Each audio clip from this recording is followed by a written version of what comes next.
abusia ye da odoma nkoma se nananom ehum ene aham nananom sabanfo twedi amponyan krompon ye da obade enso ase enne eye hini me bosome ne da etoso edu enum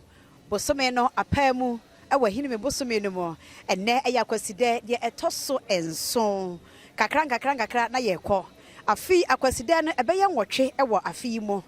na enka wosese a enka Akwasidea de etoso nkono eno na ye Akwasidea kese nanso de etoso nwotwe eye bosome die ni mo no yenim obade odedum ye ya eno nso ye bediara na enne aye de etoso nso ye abusua eye amamra ne amane eye de ewosame ne omi eni yehunu na yesua ne de boye ntoma no eni nti na Aprebi waves yaba ababedru manhia opem so kotoko hene na so ye aye babedi Akwasidea etoso nso ye eni nti kame ho ye nyina ye nwuram ede na ekoso ede na tuemu empene se wani semo ye ni nyaw ye nkosua de na ye fa bi mo ye ntoma no na nya bidi a kire enchiri madaachen ohene yire ajewa Aprebi ene mede ye nwuram